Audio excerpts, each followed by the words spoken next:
Make sure everything's good. Hello, everybody. Welcome to this playtest or this live stream of In the Black. It is a joy to have everybody with us today. I am joined today by Edmar, our founder, Edmar. I'm joined by our game director, Jack. I'm followed by our tech lead, Noah, and I'm followed by our systems designer, Alex. Welcome, Thank welcome, you. everybody. It's a pleasure to have you. Greetings, Mercs. Yeah. Hello. Big week. Yeah. I guess we're going to go ahead and jump right in. So, how's everybody doing? How's the demo? How are things? I feel like that's on Good. everybody's mind. I'm Right very now. excited. I'm very excited to talk about this for the first time in a very long time. Just to give quick history, and then we'll dive pretty much into the demo because that's what we're all here to kind of find out more about and maybe answer some questions and get some feedback from people. But many years ago, before I had a child, before I had gray hair, little Edmar had started a studio called Impeller Studios with the goal of working on a kind of a passion project in my spare time with some friends from the industry who have now become close personal friends in my life. It's been amazing. But this is basically the culmination of many years' work of many different people. And we are a small independent dev team. We have no publisher. We're basically, this is sweat and self-funded. Although I'm not working on the project day to day for a long time, I'm kind of helping on in the weekends in my spare time and helping with some of the expenses of the studio to keep things going.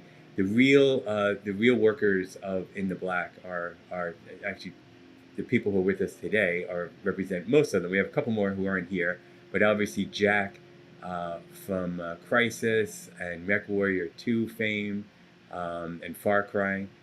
We've just been so lucky to have a passionate game director and lead designer in Jack Lamaya. So Jack, I'm so glad you're part of this team and that you're here with us today so you can meet everybody.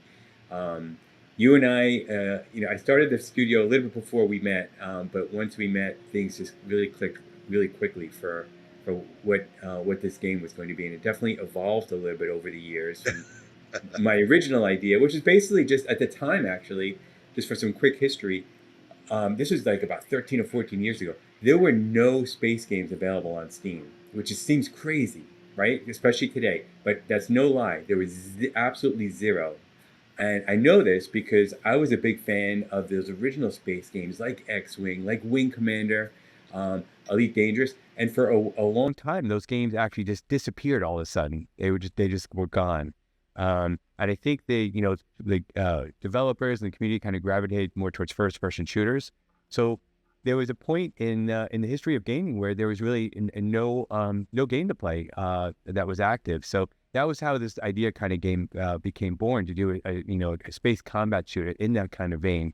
And then over the years, we kind of evolved it, especially with input from our producer, who's not here at this moment, might join us, Dave Westman from the X-Wing series and Blood Wake and Saints Row.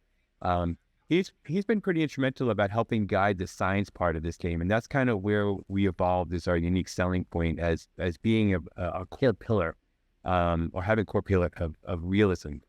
And that's, I think, when the magic started to happen. And I remember Jack, conversation with you early on was like, we really did talk about like, could realism be fun? Could we make this work? You were pretty confident that it would, but we didn't know until we actually started to get some things going.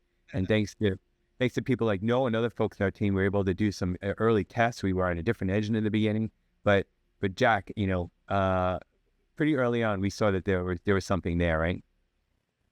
Yeah, I didn't know what I was getting into because all I wanted was just retro rockets. That's what I thought was realism, right? So I was like, hey, we're going to fire the retro rockets, And then we had Dave come on board, of course, and we had Zach Al-Haj come on board, who's has his doctorate, I believe, now from Notre Dame and possibly astrophysics. And I learned that if you make a real space game, you don't get anti-gravity, you don't get force fields, you don't get stealth, all this stuff that I was like, how in the hell are we going to build a game where we don't have force fields, right? I mean, every space game's got force. Oh, by the way, it doesn't fly like Star Wars because, you know, as we all know now, George Lucas cut together 2 old World War II movies to make, to kind of mock out what Star Wars is. So every space game became like Star Wars. And we just started prototyping, and we had to come up with solutions for no force field. Okay, what do actual real weapons do? Okay, they have these things called CIWS, close-in weapon systems, like aircraft carriers. I never knew what they were. There's these big white things on aircraft carriers that if you shoot a missile at it, it starts shooting bullets at it, and it knocks out the air. So we said, hey, we can do that. So we put that in our game, and it just started to become where it was our mantra, where everything had to be essentially quote unquote realistic. Because of course, you know, I mean, people are calling out that we don't have orbital mechanics and we don't have stuff like that, and ships in the space will really kill each other from 500 kilometers out and stuff like that. So we looked at all that stuff, and we decided that, okay, there is still an area where, you know, you could get in with some ships, do something really dirty and get out really fast. And then that kind of became our aspect, that we're mercenaries in this universe. We're kind of hired guns, hired out, and they kind of sneak us in there in cargo ships and stuff. And then we sneak out and do the mission and get out. And then we start extrapolating all the aspects of like, okay, what is this world going to be like? And we said, let's keep the realism going in the world building. So, okay, the way it's looking these days, corporations are taking over. So 200 years, which is when our game takes place in 2222, in 200 years, corporations own everything. They own governments, they own religion. And essentially, the only way you're going to survive is you're going to be, you know, being fed by one corporation or the other. So that kind of developed our mercenary thing. For me personally, I met Edmar at the beginning, and through a close friend of ours, Louis Cataldi, that we can't, you know, we have to call him out. He was our original art director. He looked great. And I got invited there. And since I've worked on MechWarrior 2 back in the 90s, which was a sim, it's a robot sim, I always wanted to do a space sim. It was always something I'd never done, and it was something that I loved, because my favorite game to this day is Privateer, Wing Commander Privateer. And we certainly are almost a spiritual successor in a way to the mercenary aspect of Privateer, where you get your ship and you can build it up, and the more you play, the better gear you get. So that's kind of became the genesis of our game. And, you know, fast forward X years later, many years, we actually have the demo. It's so exciting to me because I work at SCAD. I have fellow professors who ship games every year laughing at me because I can't get a game out. So now we have a demo out, and I'm happy, and we're heading towards early access. So That's actually that's a really good point. And I definitely want to bring in Knowing here in a second, because he's also one of the first origin, you know, origin goats of this project.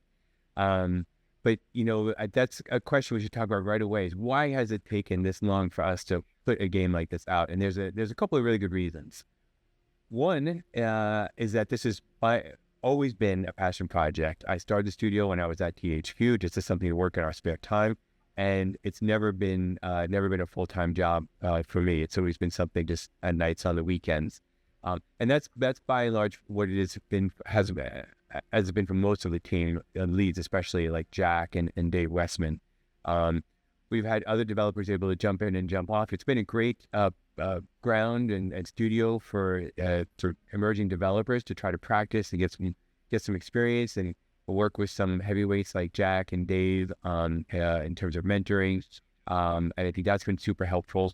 The other reason is that besides this being a passion project, something we've done in our spare time largely, is that it's a very unique game with a lot of things that had to evolve over time after testing. We also had experimented with another different engine in the beginning before we settled on the Unreal Engine, which is a good choice.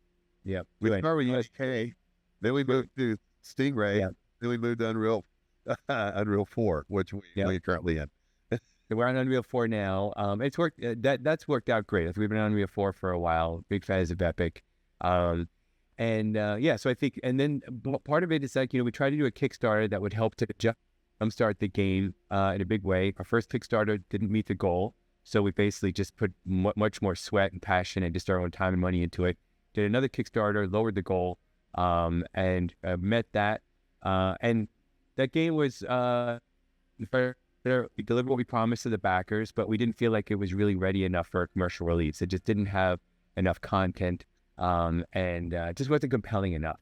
So we gave that game to our backers, and we said, listen, we're going to just put our own time and energy and sweat into this. And that's what we've been chipping away at it over the years. So super proud to have this moment with everybody alongside next to me today, and also the viewers out here to share that now we've got finally a full playable demo that we're very proud of. We had initial feedback from players is very strong, especially from hardcore space sim fans. We had a great gaming channel, LT Gaming, produced a nice video that we just came across a couple of days ago, just giving really high marks, and they really recognize what this game's about. Which we should also say, this game's not for everybody. This absolutely is not. It's a very niche game. So if you're looking for a kind of arcadey type of experience, which is awesome, I love those games too. This is not that. This is definitely, it makes more practice, takes more training, takes more patience. It takes skill. And that's probably a great point for me to introduce more fully Noah Brewster here, who I think has been just a core part of what this game is today. Noah, I'm so glad that you were one of the first kind of developers that really like kind of latched on to this game with a passion and a ferocity that has kind of made it what it is today, along with our tech art lead, Remco, who's based in the Netherlands.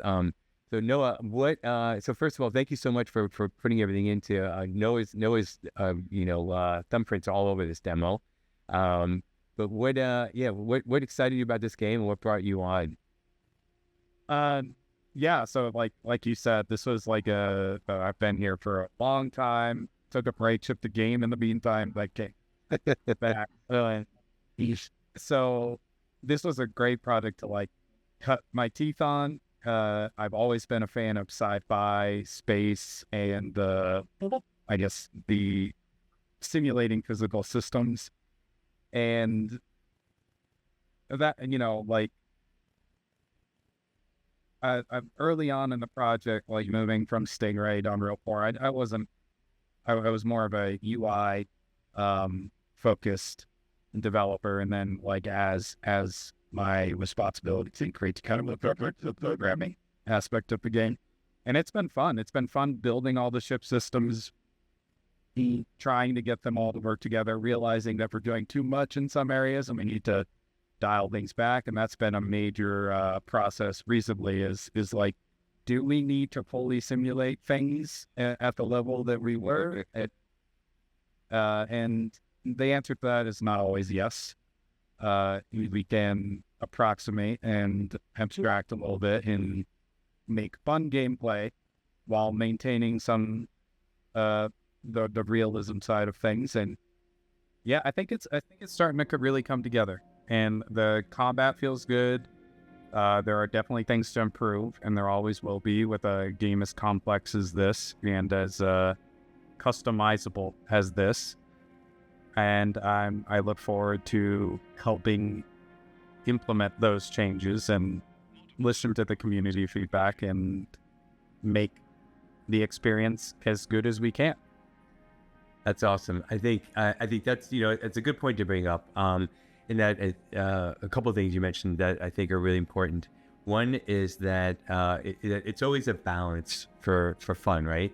We want to obviously be as realistic as possible as we can, and embrace Newtonian physics, the reality of the type of weapon systems, not having a force field, all that kind of stuff. This is a great example of, I think, something we decided early on, which I think is just brilliant. And I think it's very accurate, right? I think actually the story is very accurate. In terms of 200 years in the future, corporations will probably, if you look at the news today, corporations will probably be a big part of space, right? And the same way they kind of dominate our world today in lots of different ways. So I think that's super interesting, compelling to me. The other part of it is that because there is no sound in space, which is such a critical part of gaming, right? Imagine playing a game with no sound. We came up with, I think, a brilliant idea, which I think is actually even used in weapons today that are silent. And that is a decision support system that's part of the player's cockpit, right? So that decision support system, or DSS, I think we're calling it, is basically will recognize and scan the area around you to identify the different things that are happening. So you have situational awareness, and then creating the sounds that make sense for you to hear, so you can understand what's around you. And that can be done in different levels too. That could also be done with visuals, right? Because on the player's cockpit, these screens can be multifunctional displays, where it could also be scanning and showing off what would a laser look like if you could see it. We can detect it. Oh, that they might not be seeing that outside the cockpit, but it's there from the cockpit. So I think that's pretty awesome, and allows us to really incorporate some more traditional kind of things into the game visually and with audio. But it is a balance, right? We can't. We want to use realistic lighting. I think I mentioned this in one of our first interviews, that there's only one big light bulb in space, which is the sun in our solar system. So a lot of what you see in real life in the space, it's this balanced lighting from the sunlight, whether it's from the moon or other things. So us trying to embrace that also. I think the visuals work. And there's very little we have to do to cheat on that to make sure the players can see what's going on. It is very dark. And I think that balance, where we kind of do what we can from an art perspective to make things more visual, but also recognize we want to try to keep things as realistic as possible. So it's always a balance. We can't keep 100% true, but we try to do as much as we can for game. I know this is something that, Jack, you think about a lot in your decisions with the game on what that balance is. And I'd be curious to hear, what kind of goes into your mind when you decide, well, yeah, we should look about how to make that a little more compelling from a gameplay perspective. Well, what's really cool about our team is we sort of have a dichotomy in the design team, which you have David Westman, and he's a fanatic for making it real science. And you have me, who's a fanatic about making it a fun game. So when we approach something, we look at it and we go, okay, this is what it should be. That's good. Let's take all that. Right. CGS backup checked in. Right. So that's something we're not going to do. Or we're going to put our own spin on it. So generally, by us working together like that, I think we've come up with a hard science. I mean, you undoubtedly can call us hard science fiction. There's any doubt about that. Are we the hardest science fiction game in the world? No, we're not, because we've made some other choices, but we do feel it's got compelling gameplay, even though it does touch on all that stuff. I mean, there's details like we use a program that simulates where the sun will be in 200 years, and we actually use that to set our heavenly bodies of where Jupiter is and where Saturn is and where the moons of Saturn are and where the sun is in relationship to what we're doing. So it's actually pretty accurate with respect to this is where it would actually be. This is how the lighting would be in this area and stuff like that. So in some places there's, amazing attention to detail. The way the weapons work, the way the propellant works in the game.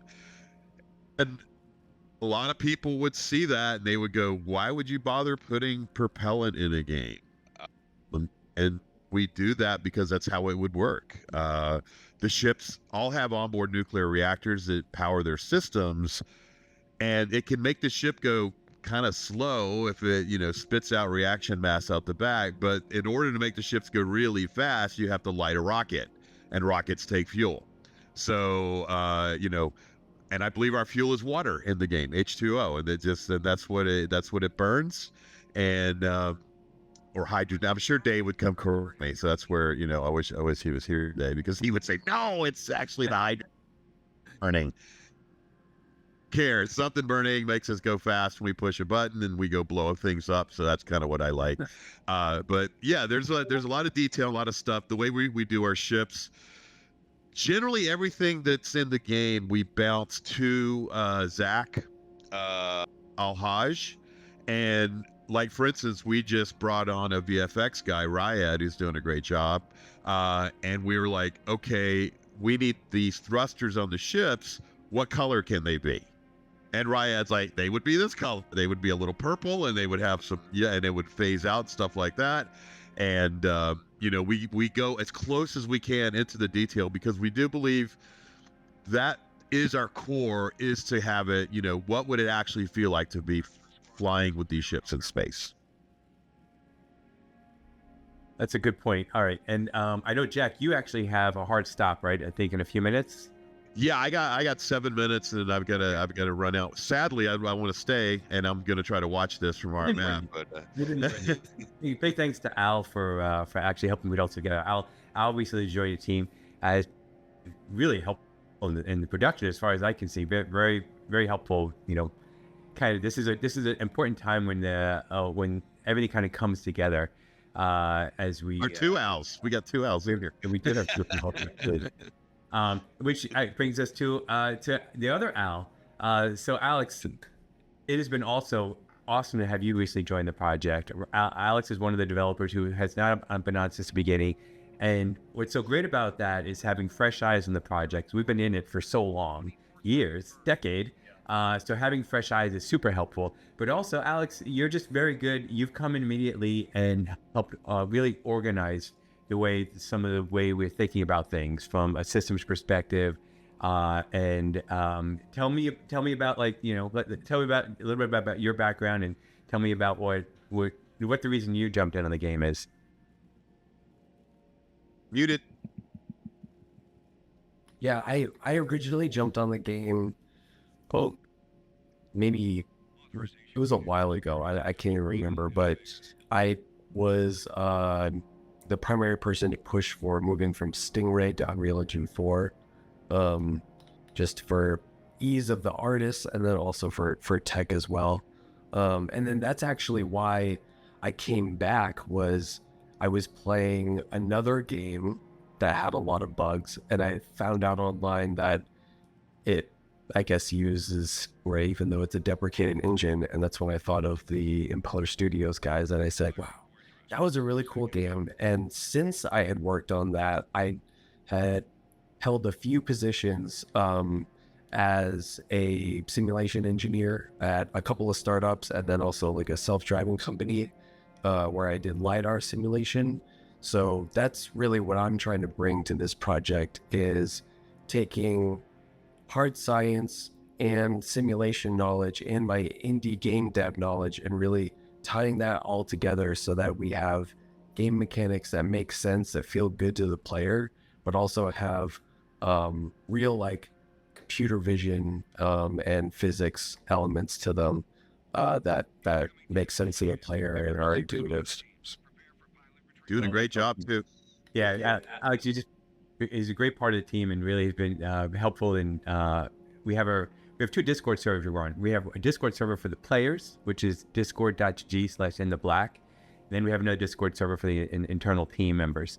And Alex has been great about making sure we're focused and on target. So really helpful with both and Al and Alex have been really helpful in that respect. So as I said, I'm only jumping in my spare time, so I kind of watch it fly in the wall, but to see it all coming together like this after years is super exciting from my perspective.